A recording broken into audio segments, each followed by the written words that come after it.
Romanos capítulo 5, ¿ok?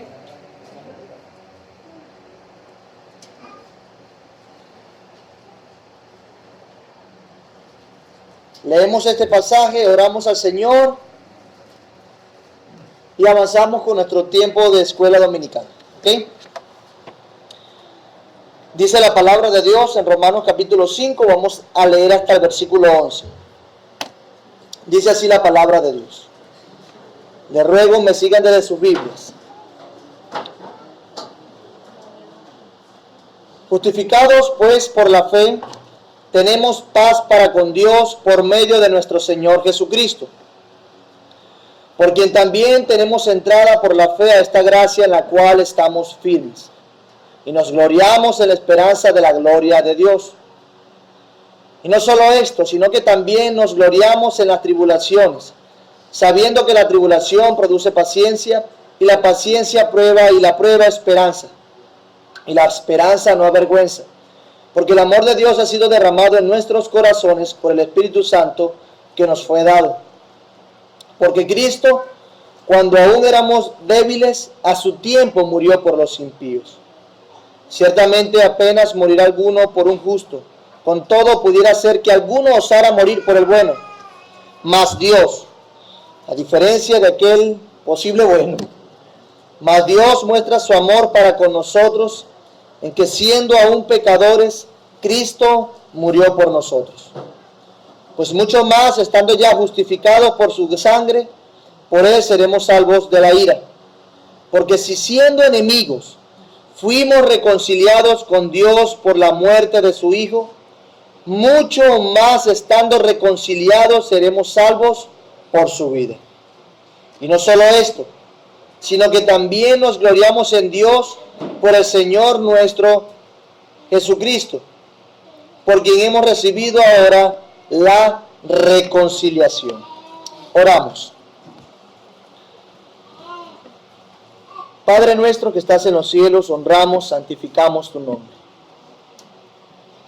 Es para nosotros una alegría estar acá reunidos en tu nombre, o al menos debería ser una gran alegría estar reunidos en tu nombre.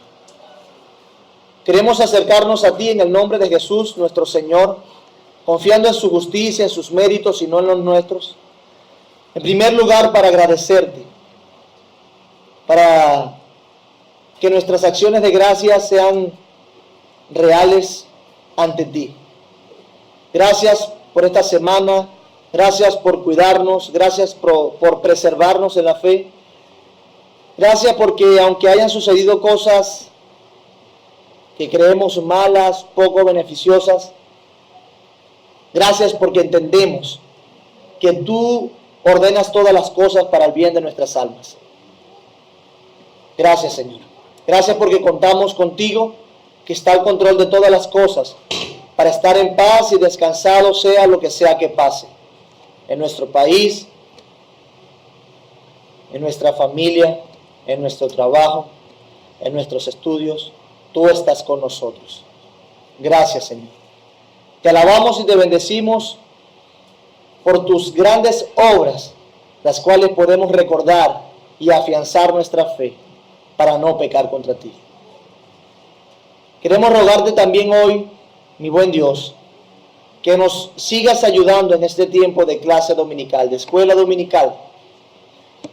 Te ruego, Señor, que tu iglesia sea muy edificada, que nosotros podamos hallar consuelo, podamos encontrar paz, sosiego, que inclusive pecadores vengan al arrepentimiento. Señor, te ruego, salva, ten misericordia de aquellos que aún no han creído en ti.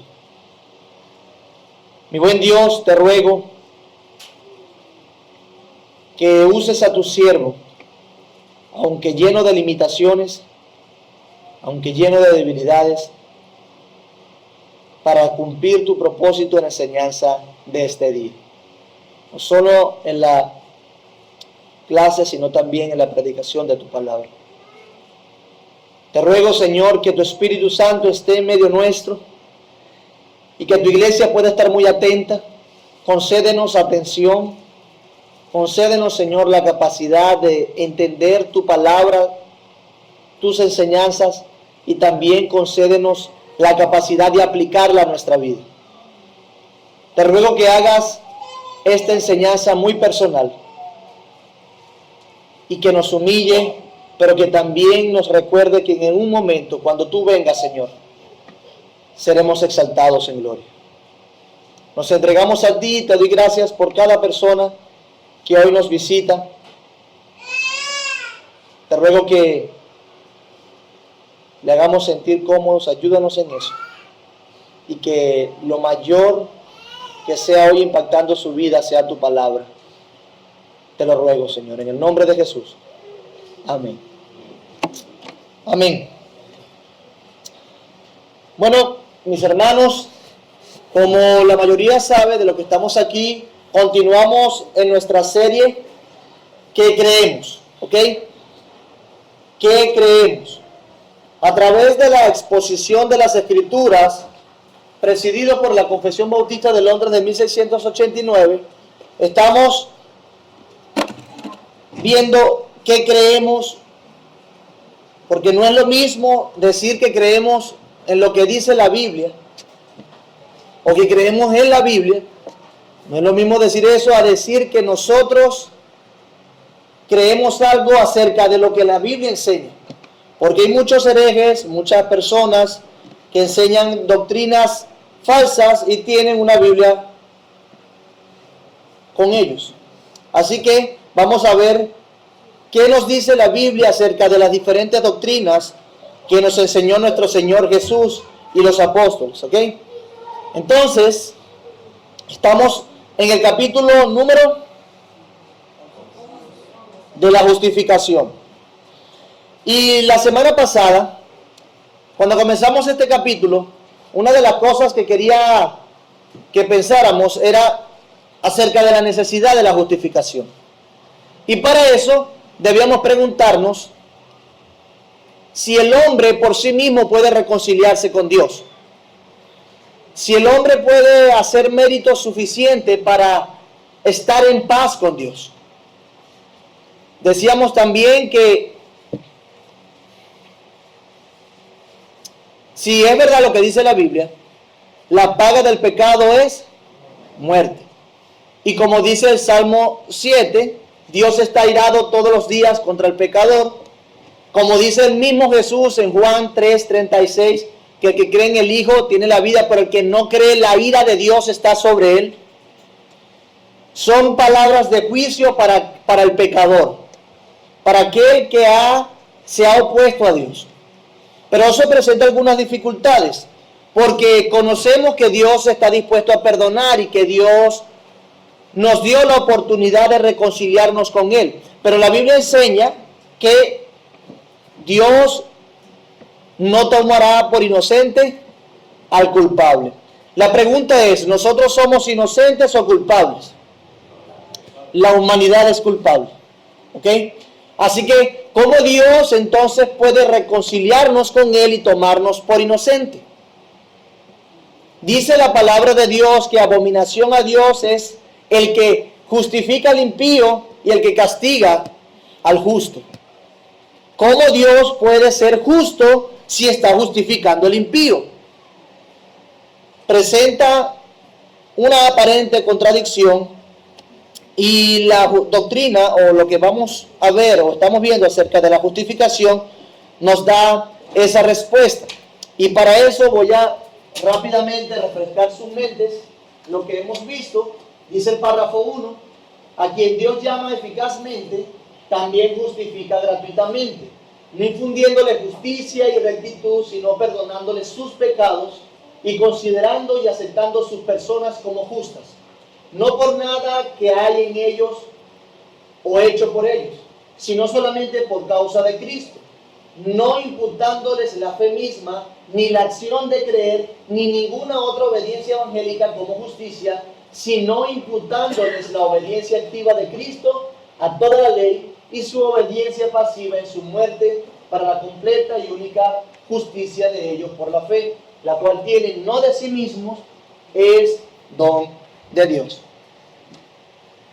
Decíamos que íbamos a usar la estructura de Sam Waldron en su comentario a la Confesión de Fe.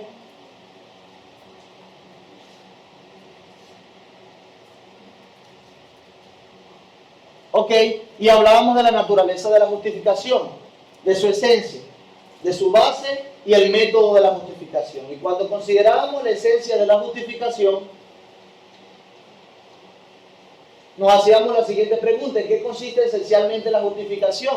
¿Cuál es la esencia de la justificación?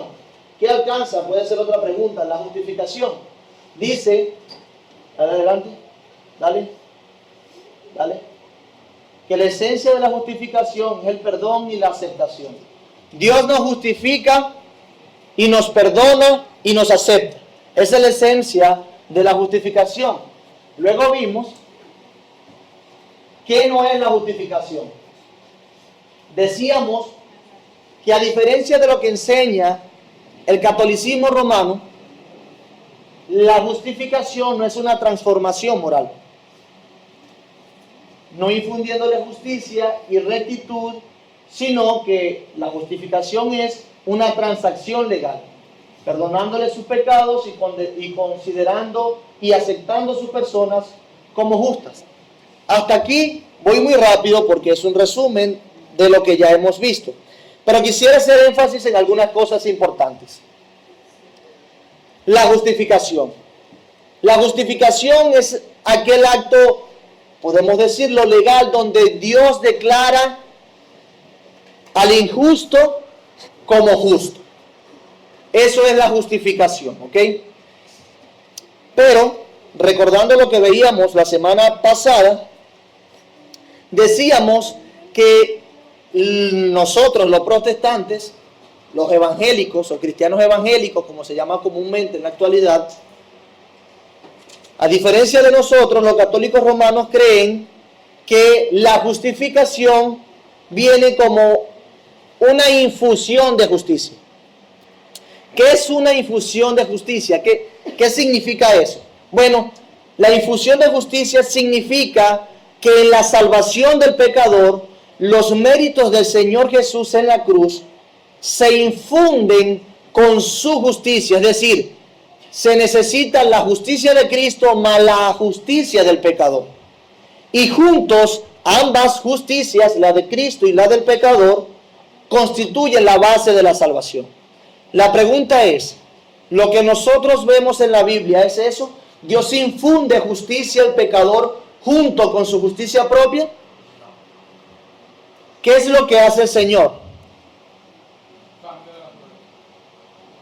Hay un cambio de naturaleza, en principio con el llamado eficaz, pero con la justificación no es una transformación moral. De hecho, como ellos dicen que la justificación es la infusión de justicia al pecador, es decir, se suma la justicia de Cristo con la justicia del pecador, se necesita que el pecador haga justicia. En otras palabras, que se porte bien, que haga méritos, que haga buenas obras para ser justificados.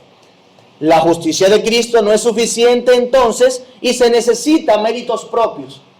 Siendo así que la persona, el impío, necesita méritos propios, él se va a encargar durante toda su vida de alcanzar esos méritos, de portarse bien.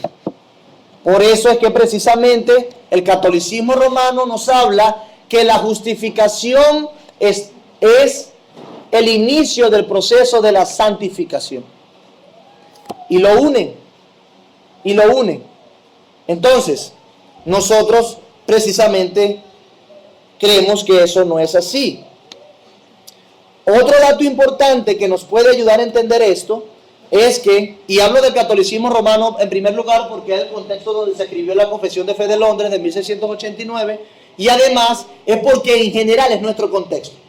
La mayoría de nosotros, por no decir todo, si le hubiesen preguntado antes de ser creyente, hubiesen dicho que antes eran católicos romanos. Y no sabíamos qué creíamos como católicos romanos, pero éramos católicos romanos. Bien chingos, pero éramos católicos romanos. En ese punto, debemos entonces también incluir esta información en nuestro repertorio, porque la Iglesia Católica Romana dice que la justicia infundida se logra mediante una obra, a saber, el bautismo.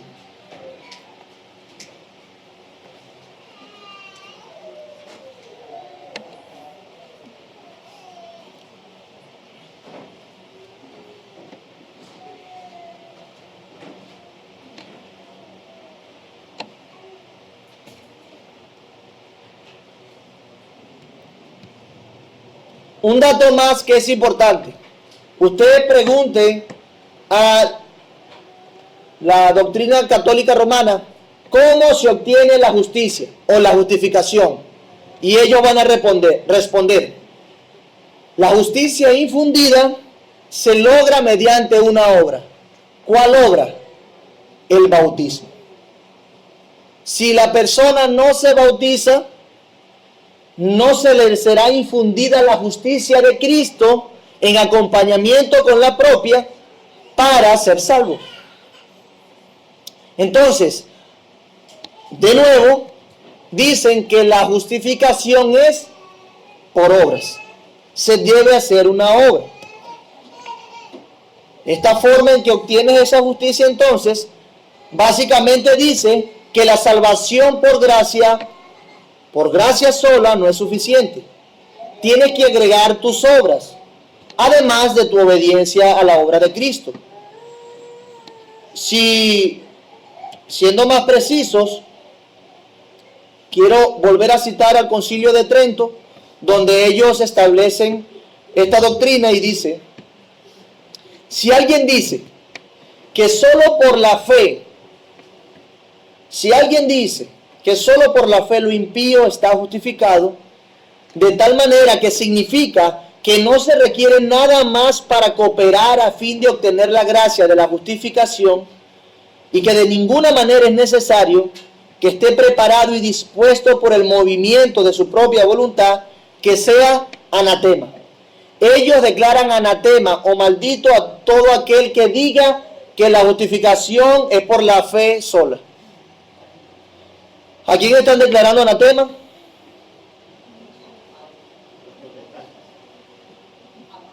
O sea que no es que nosotros estemos empeñados en contra de los católicos romanos. Lo que pasa es que nuestras diferencias en este punto son determinantes. Y por eso es que precisamente somos protestantes. Porque protestamos en contra de esas doctrinas que establecieron y perpetuaron durante mucho tiempo, basándose en la tradición y no en la palabra de Dios o en las escrituras.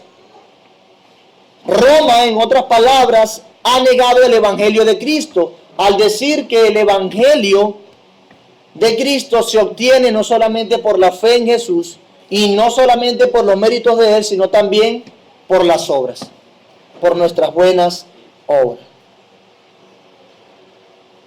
Ellos confiesan que la fe es necesaria, pero no suficiente. Ellos confiesan que la gracia es necesaria, pero nuevamente no es suficiente. Y de nuevo, nosotros creemos en lo que dice la palabra de Dios. Ellos le agregan a la palabra de Dios y por tanto han cometido en el tiempo estos errores doctrinales que, como dice Jesús, no solamente se hacen ellos reos de la justicia divina, sino que también hacen a otros reos de la justicia divina. Por tanto, nosotros no creemos que la justificación es una transformación moral. Disculpen. Pero sí creemos que es una transacción legal. Ahora, pasemos al ámbito rápidamente en que sucede la justificación. Porque lo que dificulta a veces es llevar un orden cronológico en los eventos acerca de la salvación. Cuando creemos, cuando somos regenerados, cuando tenemos fe, cuando somos justificados. Eso presenta a veces un problema. Y quiero que ponerlos a pensar en que la justificación sucede en un contexto místico. No se asuste. ¿Qué es místico? Sucede en un contexto espiritual, ¿ok? A eso es lo que me refiero.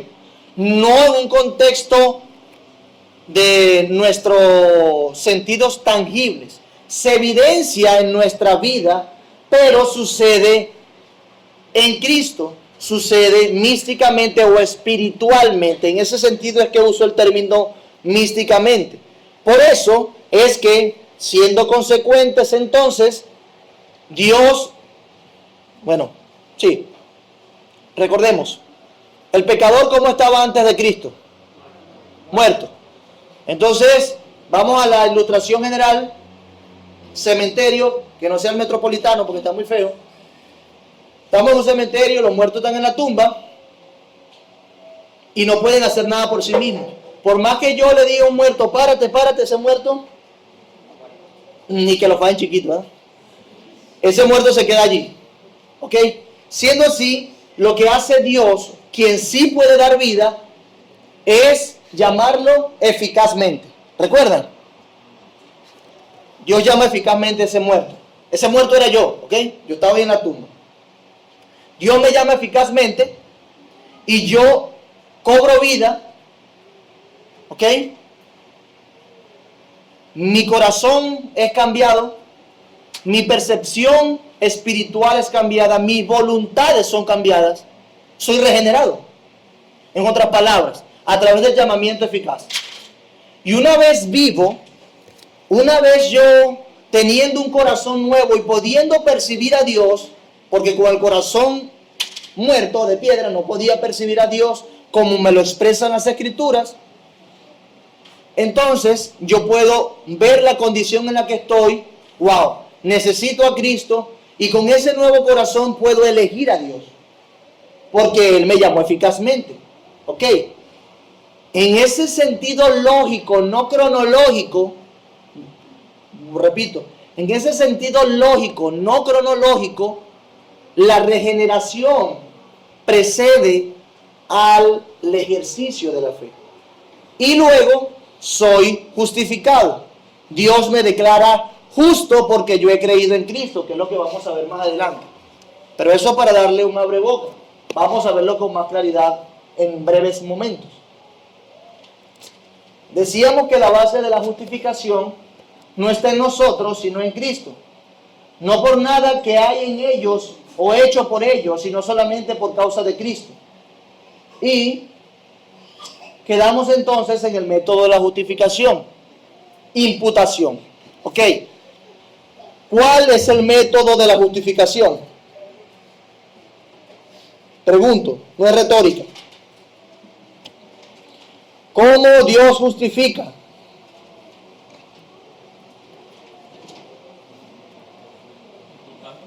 ¿Ah? Imputando, ¿verdad? Eso es importante. No infundiendo, sino, ¿ven la diferencia? No infundiendo, sino imputando. ¿Qué es imputación? ¿Algún abogado aquí o imputar a alguien en el contexto penal? ¿Hay algún abogado entre nosotros que me pudiera ayudar? Ella se fue de baja muy temprano. Dice, su pasado, dice ella. ¿Qué es imputar?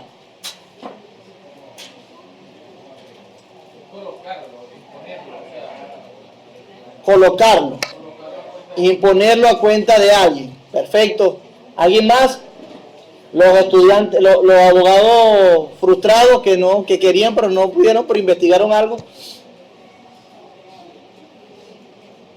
Imputar. Sencillo. Yo creo que Elías fue bien preciso. Bíblicamente y penalmente la frase imputar pecado o justicia, porque se imputan dos cosas, el pecado o justicia, según la Biblia, significa simplemente poner a cuenta de, abonar el crédito de alguno como base de un proceso judicial. Repito, imputar, poner a la cuenta de alguien, declarar a alguien como pecador o justo. Eso es imputar. Y Dios lo que hace es imputar, declarar, es decir, poner a la cuenta del pecador lo que es cuenta de ¿quién? De Cristo. Eso es imputar. Dice entonces, si es imputación, podemos decir que el método de la justificación negativamente es no imputándole la fe misma. Dios no nos imputa, es decir, Dios no nos da la fe de otro, ni la acción de creer de otro. ni ninguna otra obediencia evangélica como justicia. Dios no nos imputa ninguna de esas cosas, porque nosotros mismos somos los que ejercemos la fe. ¿Okay? Nosotros somos los que creemos. Nosotros somos los que obedecemos el Evangelio. Él no nos imputa eso, pero positivamente podemos decir que sí nos imputa la obediencia activa de Cristo a toda la ley. Eso sí nos los imputa. Y para eso quiero recordar algo. La predicación del Evangelio que nosotros debemos hacer con nuestros familiares, amigos, en la calle, donde sea. El hombre está muerto en sus delitos y pecados. Y está muerto porque ofendieron a un Dios santo. Dios lo creó para que sean obedientes y ellos obedecieron. Desobedecieron. Por eso es que están muertos, por eso es que muere el hombre. Perfecto. Entonces, Dios dice que va a ser un día juicio. De hecho, ya se han hecho juicios en la Biblia. ¿Recuerdan alguno? Tenemos el juicio con el diluvio. Tenemos el juicio a ciudades. Perfecto. Tenemos juicio a ciudades que para Dios eran muy importantes. ¿Quién? Israel, ¿verdad? Lo estamos viendo en Oseas. Perfecto. Pero Dios estableció que un día va a ser un juicio. Y ese juicio se le llama juicio final. En ese juicio final Dios va a traer a colación todas nuestras obras. Todas. La del mundo entero. El mundo entero será expuesto delante del único Dios verdadero y de su juez, Jesús. Jesús de Nazaret. Ok. Y en ese juicio, aquella persona que no sea perfecta como lo es Dios, será castigada justamente. La persona que no sea, escuche bien, perfecta, justa, santa, pura, inocente como lo es Dios, no tendrá parte con Dios por la eternidad. Y vuelve la pregunta: ¿quién en la humanidad es perfecto, justo, puro, inocente como lo es Dios, el Dios Trino? Nadie, ¿verdad? Entonces, dentro de la teología nosotros recordamos que hay algo sumamente importante. Dios, cuando hizo pacto con un pueblo, Él se reveló a través de unas leyes. Y esas leyes le llamamos, ¿verdad? Claro, el Pentateuco completo contiene esas leyes, hablando de las ceremoniales y toda la cosa, aunque la gente del nuevo pacto no le gusta llamarle así, ¿verdad, Rafael?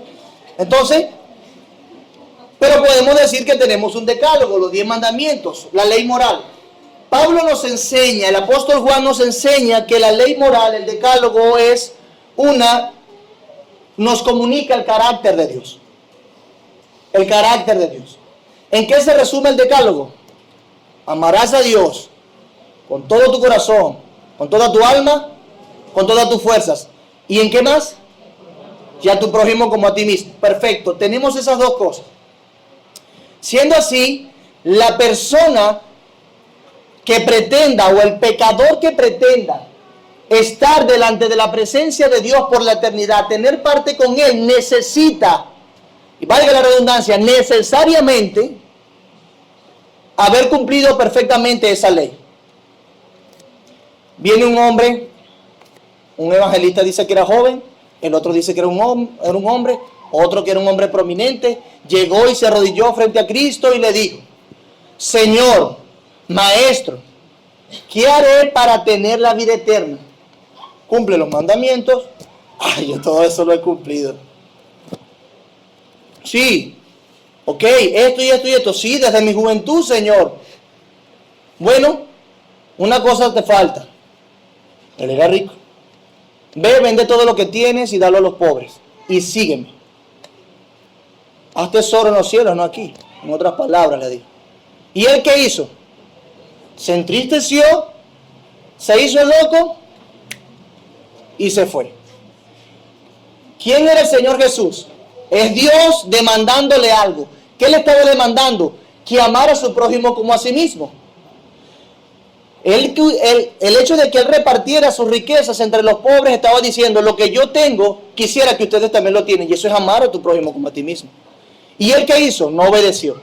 No obedeció el amar a tu prójimo como a ti mismo, ni tampoco obedeció al primer y gran mandamiento: amarás a Dios con todo tu corazón, con toda tu alma y con todas tus fuerzas.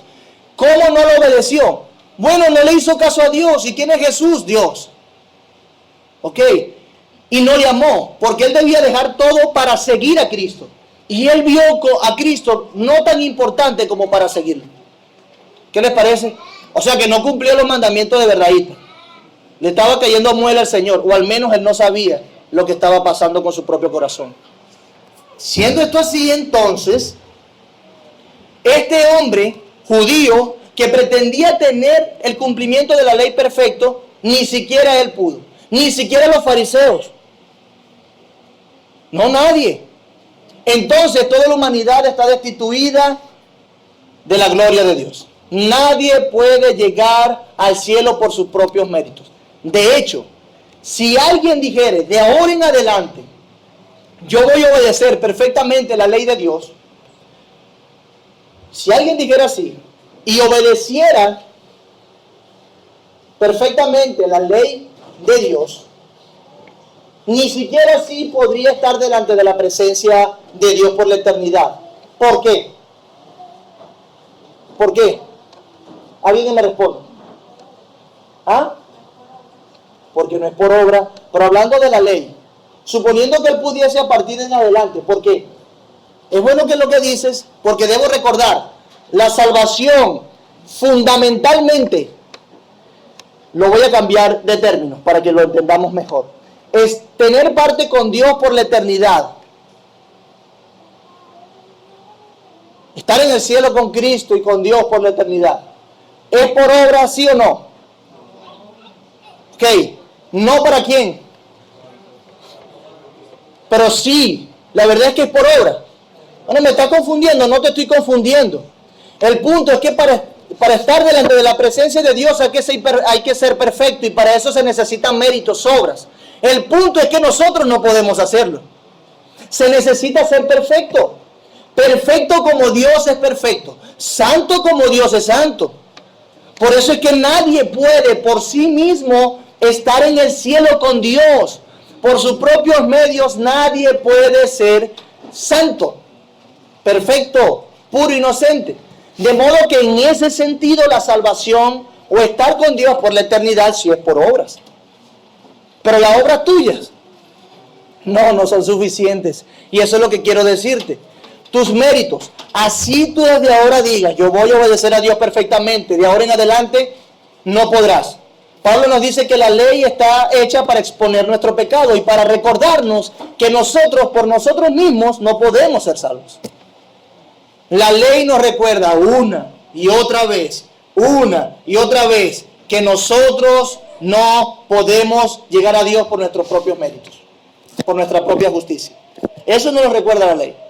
Entonces, necesitamos una justicia que no podemos obtener nosotros. ¿Sí van conmigo? Necesitamos unas buenas obras, unos méritos, unas buenas acciones. Necesitamos esa justicia, pero nosotros no podemos. Mi hermano, tú no puedes. Mi amigo, tú no puedes. Necesitamos la justicia de otro. Dice la confesión. Positivamente, lo que sí se nos imputa, entonces, como no podemos hacer algo por nuestros propios méritos para estar delante de la presencia de Dios por la eternidad, nos imputa la obediencia activa de Cristo. La obediencia activa de Cristo y su obediencia pasiva en su muerte para la completa y única justicia de ellos por la fe. Dale más adelante, por favor. Yo pregunto, ¿cuál es la obediencia activa de Cristo? ¿Alguno sabe que no haya estudiado teología? Levante su mano. ¿Cuál es la obediencia activa? Rafael. La obediencia activa es toda la vida de Cristo y su obediencia a los mandamientos espirituales.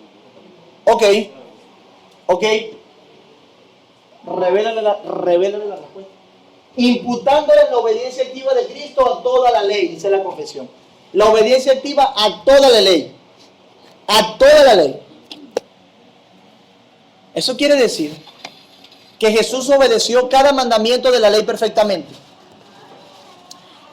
Y en otras palabras, el único que se ha ganado estar delante de la presencia de Dios porque nunca pecó y obedeció perfectamente la ley de Dios fue Jesús. Él no pecó, limpio y sin mancha, inocente. Fue tentado en todo, mas sin pecado. Tenemos entonces a un Cristo, a un Jesús de Nazaret, hijo de María, hijo de José, ¿ok? Que nació en Belén. Ese hombre no pecó jamás. Él sí se ganó lo que se necesitaba para estar delante de la presencia de Dios. En otras palabras, si todo se hubiese acabado en el momento que murió Cristo, ¿quién era el único que iba a estar en el cielo? Él solito. Él es el único que se lo merecía. ¿Sí? Entonces, él obedeció toda la ley. ¿Cuál es la obediencia activa? Lo que él hizo. ¿Qué hizo? Obedeció toda la ley perfectamente. El decálogo, los 10 mandamientos, las leyes ceremoniales. Él dijo que toda justicia debía cumplirse. Que no pasará ni una tilde, ni una jota. Todo se va a cumplir y él lo iba a cumplir. Él es Jesús, el que vivió perfectamente. Todos estamos claros que Jesús no pecó nunca. No, él no pecó nunca. Él no pecó nunca. Él se lo ganó. Lo que nosotros no podemos hacer, él sí lo pudo. El inocente, limpio y sin mancha. ¿Ok? ¿Cuál es la obediencia pasiva? Alguien que levante la mano, que no sea Rafael y que no haya estudiado teología. Y que por deducciones lógicas de lo que estamos aprendiendo lo pueda cosechar. Valentina, ¿tú te lo sabes? ¿No? Porque me levanta la mano, ¿vale? ¿Estás saboteando?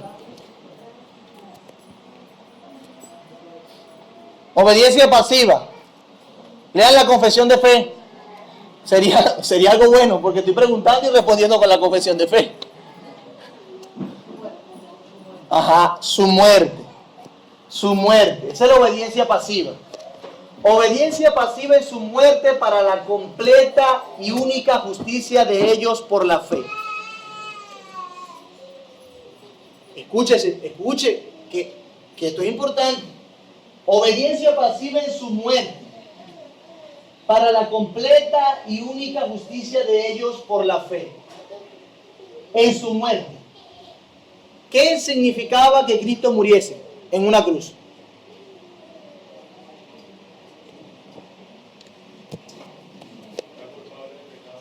Que era culpable de pecado. Pero Cristo era culpable de pecado.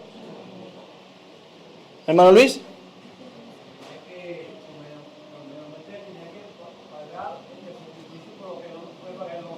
Excelente. Pagar. Su muerte era un pago. ¿Pero a quién le debía? No, él no le debía a nadie. ¿Quién era el que debía? La deuda era nuestra. La paga del pecado es... qué coincidencia, ¿verdad? La paga del pecado es muerte y Cristo murió y Él no debía nada. Nosotros éramos lo que debíamos. Debíamos pagar con nuestra muerte. En otras palabras, una muerte espiritual y una muerte física. Y esa muerte espiritual iba a ser una muerte por la eternidad, llevando la ira de Dios, la justicia de Dios, el castigo de Dios por la eternidad. Eso era lo que nosotros le debíamos a Dios.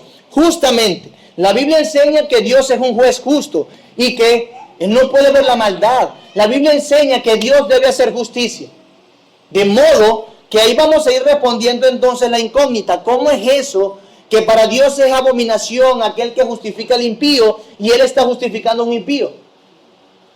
Bueno, hermanos, porque Dios está justificando al impío, pero también pagando la deuda del impío. Entonces no hay abominación allí. Lo que hay es una sabiduría inescrutable y gloriosa. Eso es lo que hay allí, sabiduría. Dios a través de la muerte de Cristo, Él satisfizo su justicia. Debía morir. No hay perdón de pecados sin el derramamiento de sangre. Y la sangre fue derramada.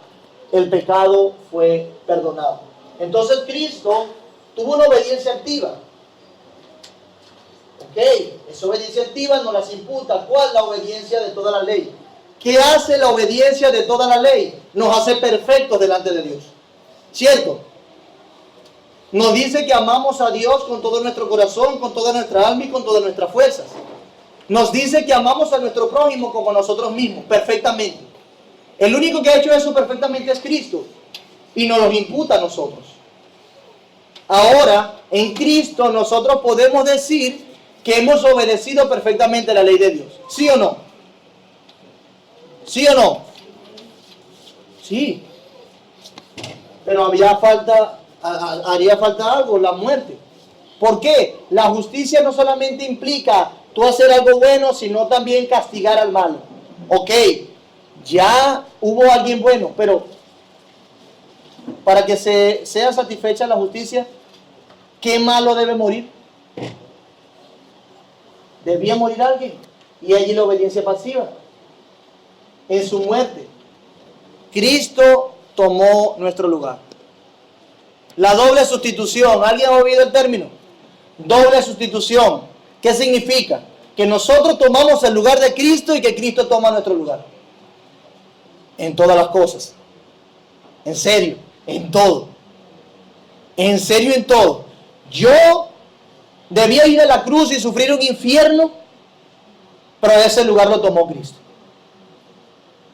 Cristo debía ir al cielo y reclamar las mejores herencias del universo que Dios ha creado, y ese es el lugar que yo tomo. De nuevo allí el Evangelio que nos salvó.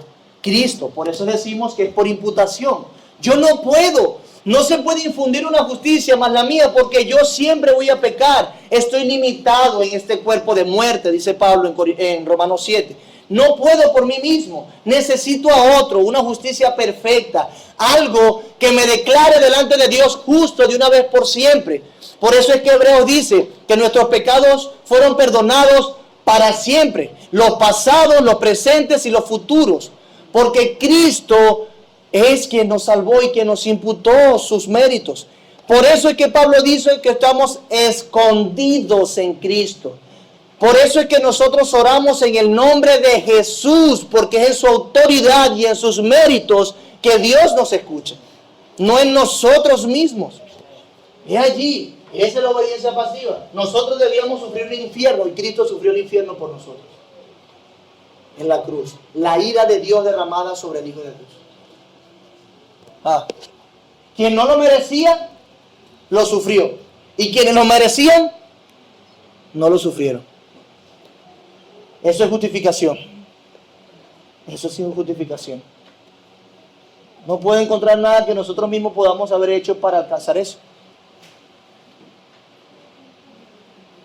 Entonces, teniendo esto así, yo creo que tengo un comentario bueno por aquí. Voy a aprovechar de leérselo.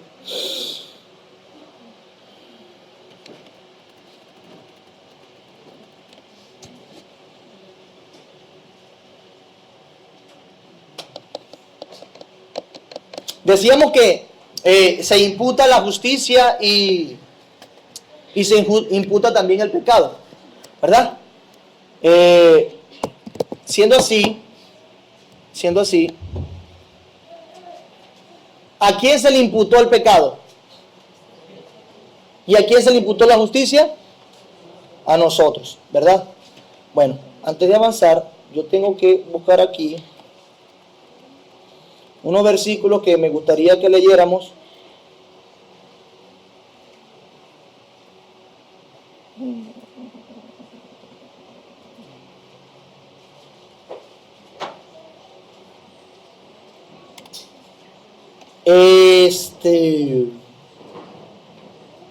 Segundo de Corintios 5, 19, 21.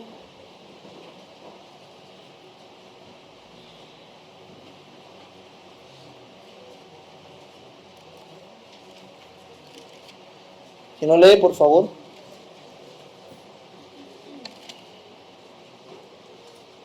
Porque ciertamente Dios estaba en Cristo reconciliando al mundo consigo mismo, no imputándole sus pecados, y puso en nosotros la palabra de la reconciliación.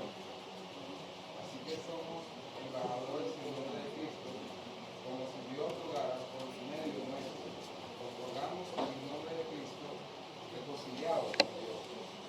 Porque al que no conoció pecado, por nosotros lo hizo pecado, para que nosotros fuéramos justicia de Dios en él.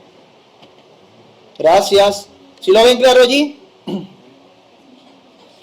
Que Dios estaba en Cristo reconciliando consigo al mundo, no tomándole en cuenta sus pecados a los hombres. Y nos encargó a nosotros la palabra de la reconciliación. Así que somos embajadores en Cristo, como si Dios rogase por medio de nosotros, o rogamos en Cristo, en nombre de Cristo, reconciliados con Dios. Y viene claramente: al que no conoció pecado, por nosotros lo hizo pecado, para que nosotros fuésemos hechos justicia de Dios en él. ¿Qué es justicia? A alguien, o el cumplimiento perfecto de la ley, eso es justicia. El cumplimiento de la ley, eso es justicia. Bueno, nosotros nos hicieron el cumplimiento perfecto de la ley en Cristo. ¿Ok? Entonces, yo quisiera leer también Romanos 5. Dice Romanos 5 así, del 12 en adelante. Por tanto, como el pecado entró en el mundo por un hombre, y por el pecado la muerte, así la muerte pasó a todos los hombres, por cuanto todos, pues antes de la ley había pecado en el mundo, pero donde no hay ley no es sin culpa de pecado. No obstante, reinó la muerte desde Adán hasta Moisés, aún en los que no pecaron a la manera de la transgresión de Adán, el cual es figura del que había de venir. Pero el don no fue como la transgresión, porque si por la transgresión de aquel uno murieron los muchos, ¿quién es aquel uno? Adán. Repito, porque si por la transgresión de aquel uno murieron los muchos, Adán, abundaron mucho más para los muchos la gracia y el don de Dios por la gracia de un hombre. ¿Quién es ese hombre? Jesucristo.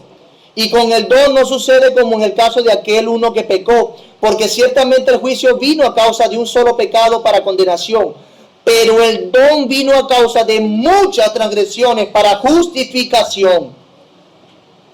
Pues si por la transgresión de uno solo reinó la muerte, mucho más reinarán en vida por uno solo, Jesucristo, los que reciban la abundancia de la gracia y el don de la justicia.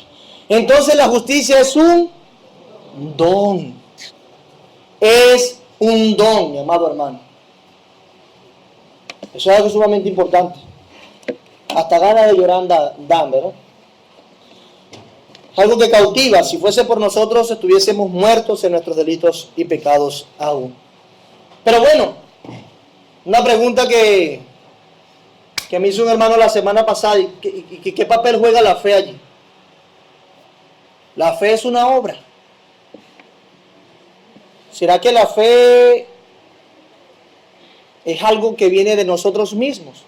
¿Podemos nosotros personalmente ejercer la fe sin ayuda externa? Eso es algo importante porque la confesión dice: la cual tiene no de sí mismos, sino de Dios.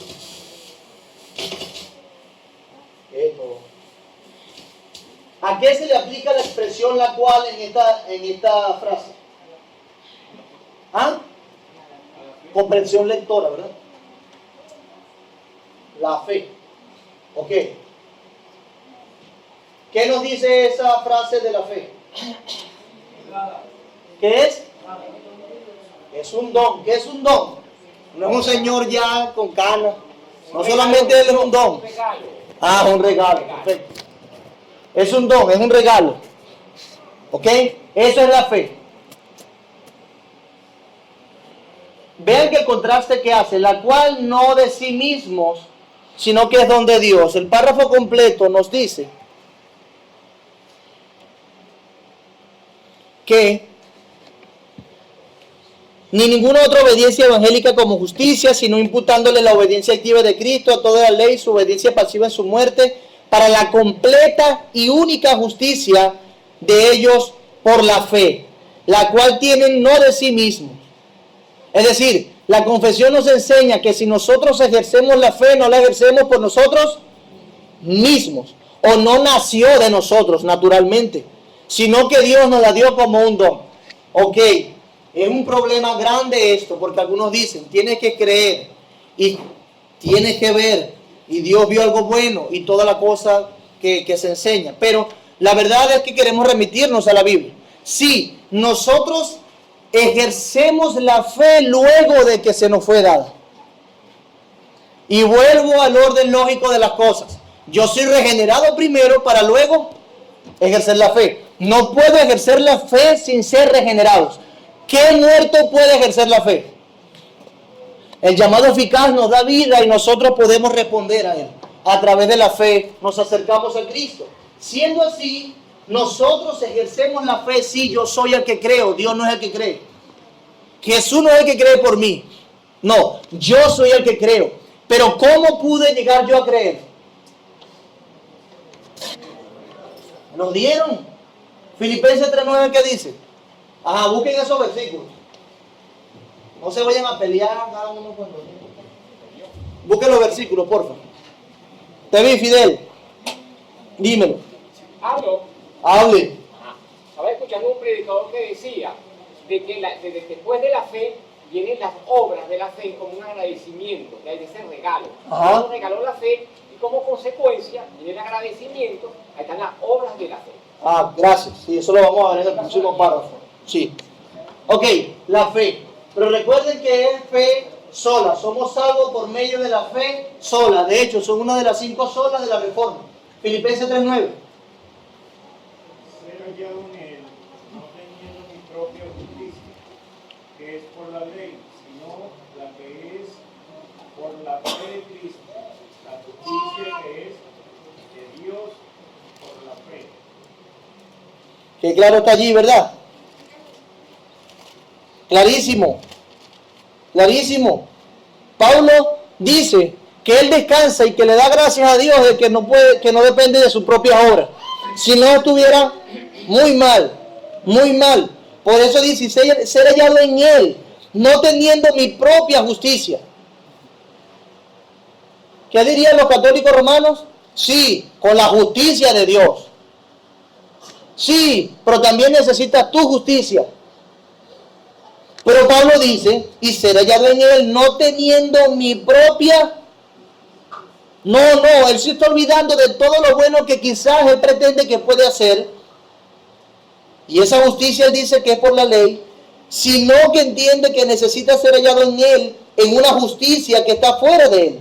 Y esa es la justicia que viene por la fe en Cristo. La justicia que es de Dios por la fe. No por obras, es por la fe. Y el 10 dice, a fin de conocerle y el poder de su resurrección y la participación de su padecimiento, llegando a ser semejante a él en su muerte. Él dice, yo a través de la fe, sujeto a Cristo como mío, no como una obra. Yo a través de la fe, no considero mi propia justicia, sino la de otro. Creo en otro y no en mí, en otras palabras. Y a través de la fe, yo cobro vida. Yo soy perfecto. Yo resucité de los muertos. Fui exaltado en gloria porque la fe me une a Cristo. ¿Qué dice Efesios 2, 7 y 8? Alguien que me lo diga de memoria. Efesios 2, 7 y 8. Nadie tiene la... Luis Armando, ¿te acuerdas? Tú predicaste ese pasaje, varón. Pero hace rato, ¿verdad? 8 y 9. Ok, alguien que lo lea en la Biblia. Para mostrar en los siglos venideros las abundantes riquezas de su gracia y su bondad para con nosotros en Cristo Jesús. Porque por gracia sois salvos por medio de la fe, y esto no de vosotros, pues es don de Dios. Porque por gracia sois salvos por medio de la fe, y esto no es de vosotros, pues es don de Dios. ¿Qué es don de Dios? Repito, porque por gracia sois salvos por medio de la fe, y esto no es de vosotros, ¿qué no es de vosotros?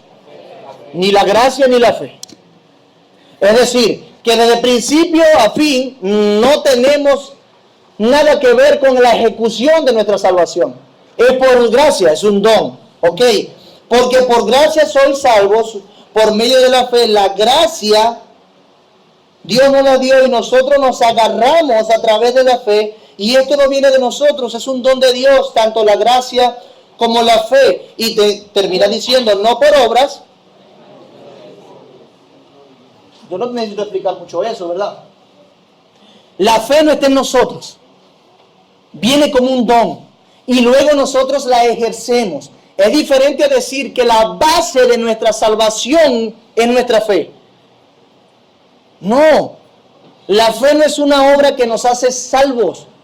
La fe simplemente es el instrumento que agarra lo que nosotros no podemos hacer, que abraza lo que nosotros no podemos abrazar. La fe simplemente, dirían algunos, es la mano vacía que recibe lo que nosotros necesitamos para ser salvos. Es un instrumento, no la base de nuestra salvación. Cree y serás salvo. Cree, dice Juan 3, que nosotros, aquel que ha creído es porque ha nacido de nuevo.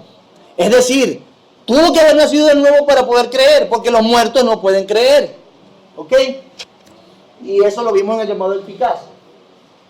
Segundo de Corintios 5, ya lo leímos. Tito 3, 5, 7. Tito. Nos salvó no por obras de justicia que nosotros hubiéramos hecho, sino por su misericordia, por el lavamiento de la regeneración, por la renovación en el Espíritu Santo, el cual derramó en nosotros abundantemente por Jesucristo nuestro Salvador, para que justificados por su gracia viniéramos a ser herederos conforme a la esperanza de la vida eterna. Amén. Nos salvó no por obras de justicia, otra vez, usted no hizo nada. No por obras de justicia que nosotros hubiéramos hecho, sino por su misericordia, su gracia. Nos regeneró primero y por la renovación en el Espíritu, eso es regeneración, nos llama eficazmente y nos da vida. Y luego respondemos a Dios en fe, no antes. De eso se trata. Romanos 3, 22, 28. La justicia de Dios por medio de la fe en Jesucristo, para todos los que creen en Él, porque no hay diferencia, por cuanto todos pecaron y están destituidos de la gloria de Dios, siendo justificados gratuitamente por su gracia mediante la redención que es en Cristo Jesús, a quien Dios puso como propiciación por medio de la fe en su sangre, para manifestar su justicia, a causa de haber pasado por alto en su paciencia los pecados pasados, con la mira de manifestar en este tiempo su justicia, a fin de que Él sea el justo y el que justifica al que es de la fe de Jesús. ¿Dónde está la jactancia? Queda excluida. ¿Por cuál ley? Por la de las obras. Por la de las obras, no, sino por la ley de la fe. Concluimos pues que el hombre es justificado por fe sin las obras de la ley.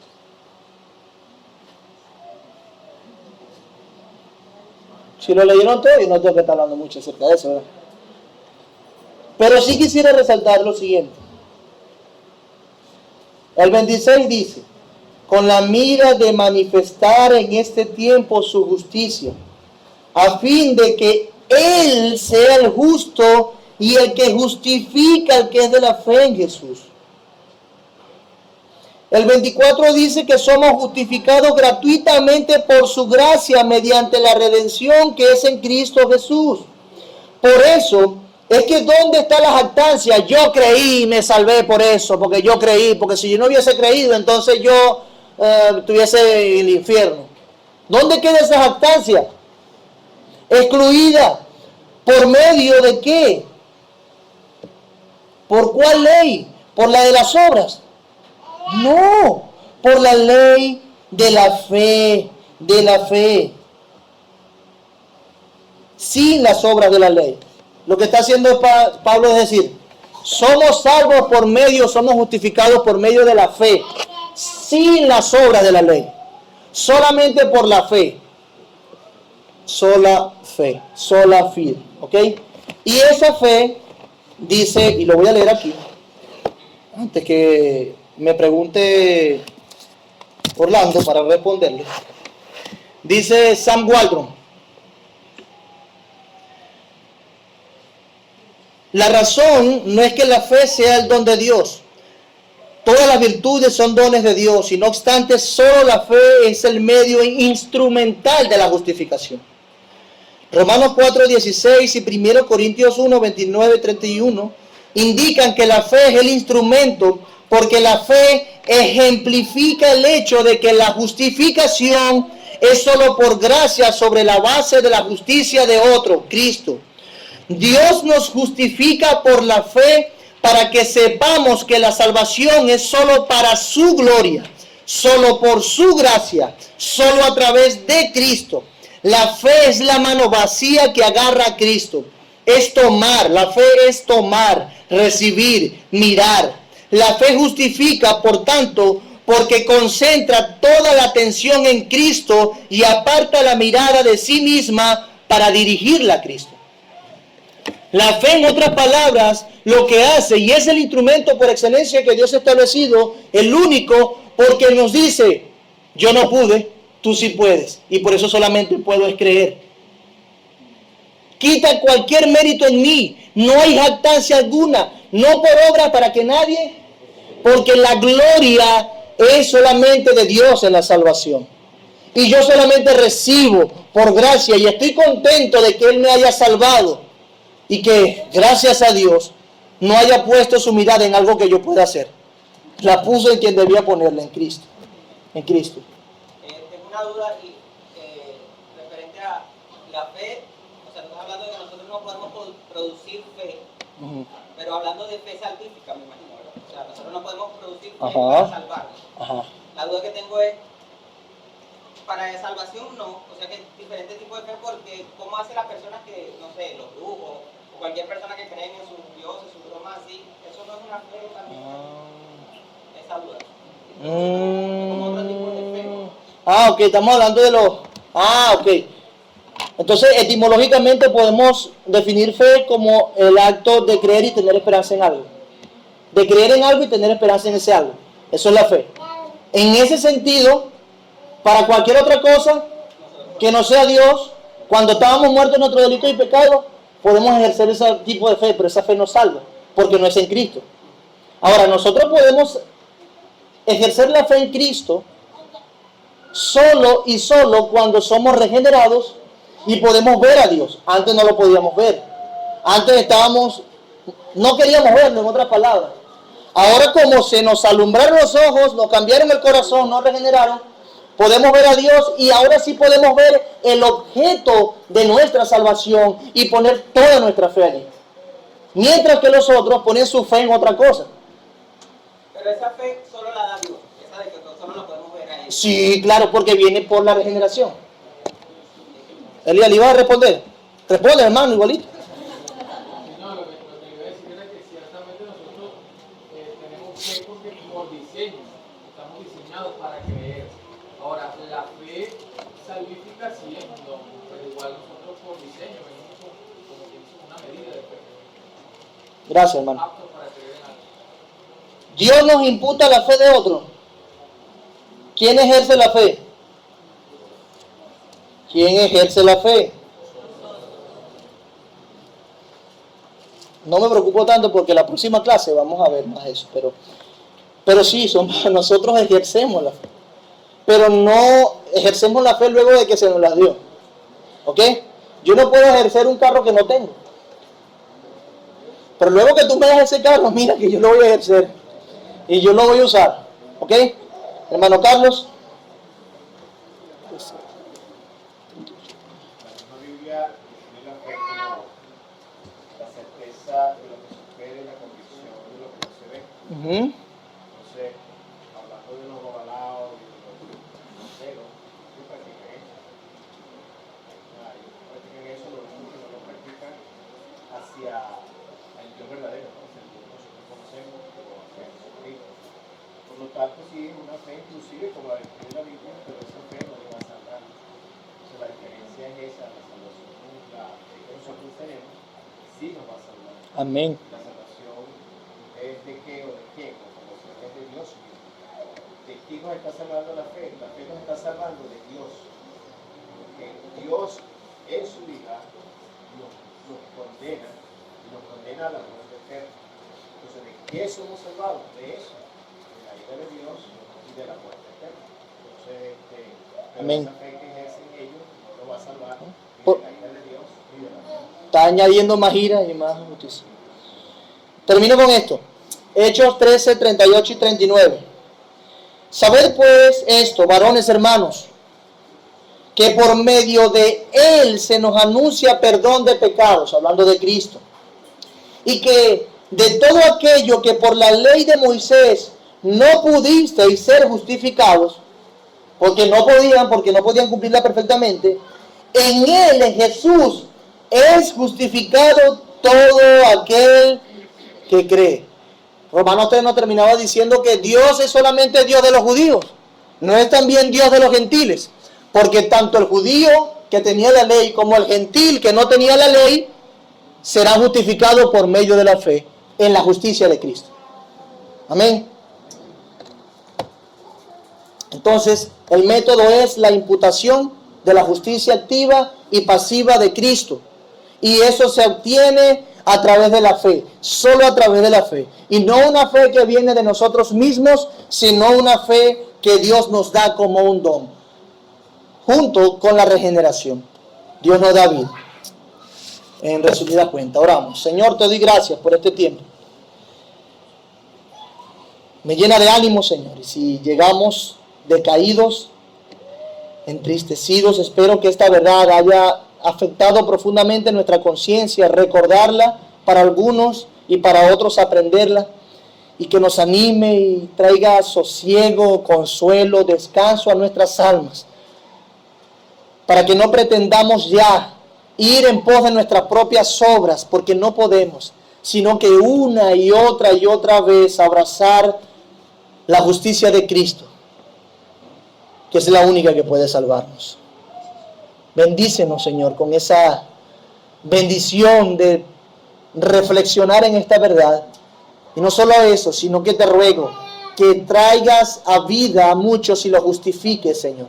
Dale la fe para que crean y dale la habilidad para ejercer esa fe, porque el que cree será salvo. En el nombre de Jesús. Amén.